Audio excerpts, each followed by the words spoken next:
My name is Talia Chege and I'll be presenting media literacy questions. The first question is, what is the significance of the movie title?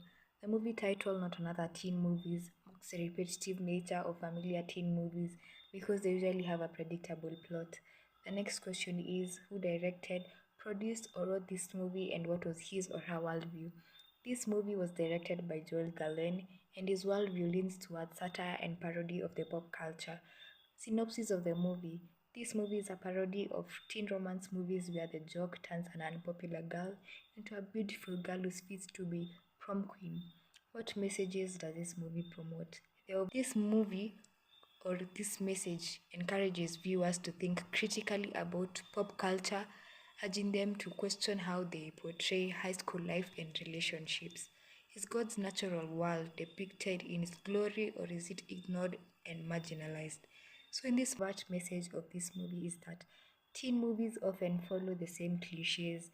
The covert message is that society often makes people feel like they have to act or look a certain way for them to fit in. What value of people do these messages contain? Movie God's Natural World is ignored and marginalized because it mainly focuses on the cliches made in movies, teen movies. Is the movie artistically well done or is it imitative and plastic? This movie is imitative and plastic because it is designed to mimic and exaggerate cliches in other teen movies. What is predictable, what is unique and refreshing? In this movie, the design is very predictable because it follows the same plot as other teen movies, and it is unique because it exaggerates the cliches in a humorous way. Is its history mirrored? Is its history mirrored? The movie are dramatic characters believable or simplistic? In this movie, the characters are intentionally simplistic and exaggerated to mock typical teen movie characters. Are the people depicted accountable, moral agents? Most characters in this movie get away with bad behavior just like in other teen movies. What other questions are raised? Some of the questions that are raised are, why do we keep making the same teen movies? And also, how does media shape our high school expectations? That's the end of my presentation. Hello, my name is Abigail Ochieng, admission number 242489, and I'll be starting off this critique on our movie. And the movie my group chose was Not Another Teen Movie, directed by Joel Gallen. So I'll be taking you through the plot summary. So the setting of this movie is in John Hughes High School, and it's about a jock, the typical jock, American jock, who places a bet with his friends saying that he can make any girl prom queen, and then they choose the most unattractive girl in the school, Jenny Briggs. Again, very typical American teen movie. So he pursues her. After a while, she actually falls for him, and then she finds out it was just a bet, gets heartbroken, cries, all that typical plot. Then he pursues her again because apparently he finds out he actually liked her. And in the end, they end up being prom king and prom queen. But then why we chose this movie is not because of the typical American teen love story. No, it's because it is a parody. Let me say a parody. Yeah, of those typical American teen movies because it is very extreme. And it features classic movies from the late 1900s to the early 2000s, like She's All That, 10 Things I Love About You, which is my personal favorite, Varsity High, and American Pie. Next, I'll be taking you through our impressions of the movie. So, Not Another Teen Movie. It mocks the cliches and stereotypes of early teen movies. That's during the late 90s and early 2000s, and it is very humorous, contains a lot of exaggeration, and for lack of better words, has a lot of ridiculous scenes. um it uses a lot of satire, as I said earlier, to show how predictable and shallow many teen movies can be, which is very true. Again, as I said before. Yeah, so from here, my next group members will take it from me. Hello, my name is Travis Lavender Winnie, admission 24 and I'm going to discuss about the impressions of the movie Not Another Teen Movie. So, Not Another Teen Movie is not like any other movie that you expect, like the action, comedy, thrillers, science fiction. Actually, Not Another Teen Movie is a rare type of movie where you can see the characters and the scenes in between the movie are predictable, but that's the point of the movie. And you can see, and okay, we can learn from most characters in the story, mostly Jen and Jock, where Jock was given a dare by his friends to turn Jen, who is a nerd, to fall in love with him and make her the prom queen. But in the journey of Jock making Jen the prom queen, he actually falls in love with Jen, and a lot of lessons are learned from that. In the movie, the characters, who are mostly teenagers, most of them, they're looking forward to going to prom, finishing college, going to parties, but in between you can see the lessons which you can learn, like making good decisions, like going to parties and maybe being drunk, that you forget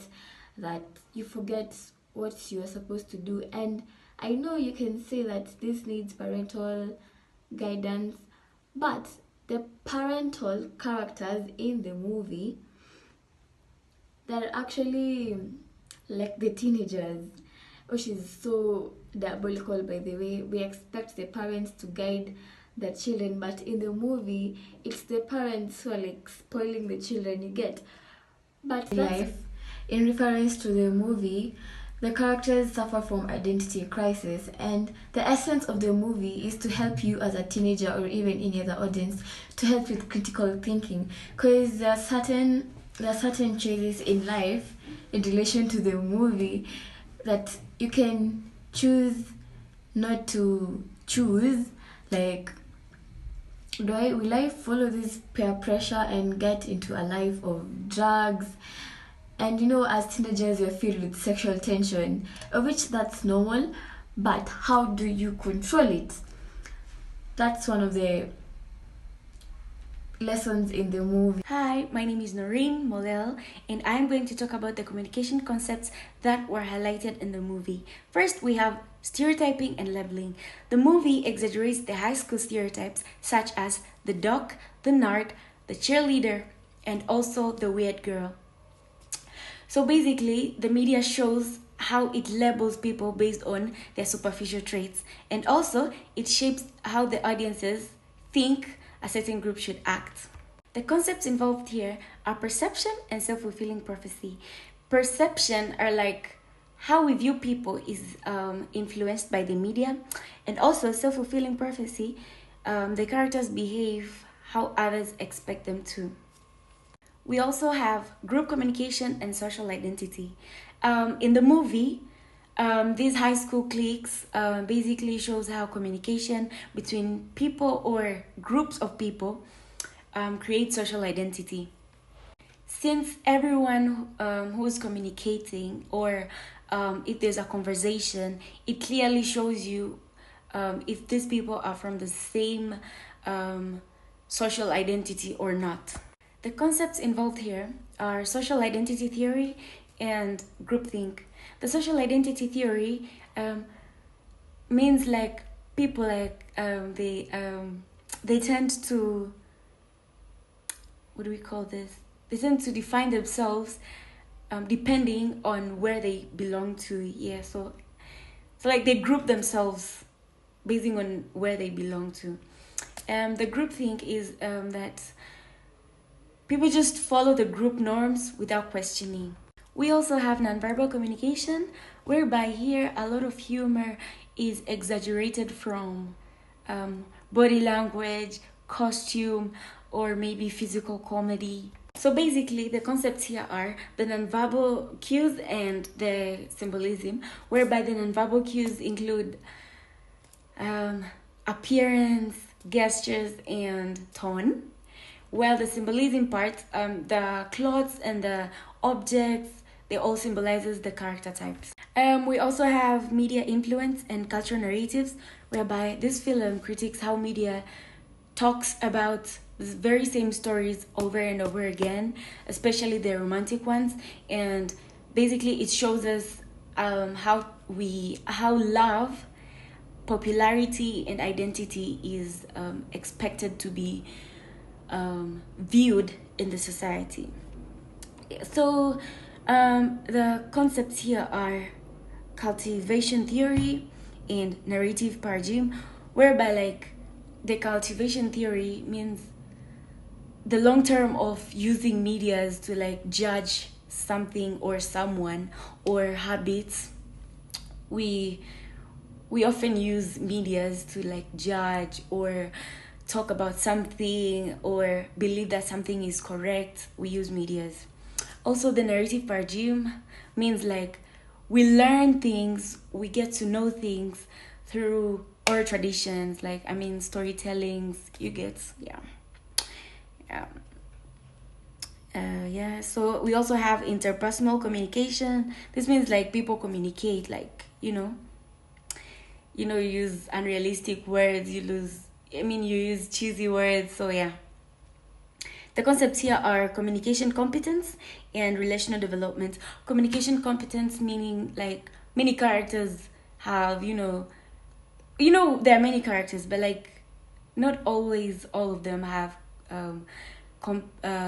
communication competence. So yeah, communication competence is very important, considering emotional intelligence and empathy.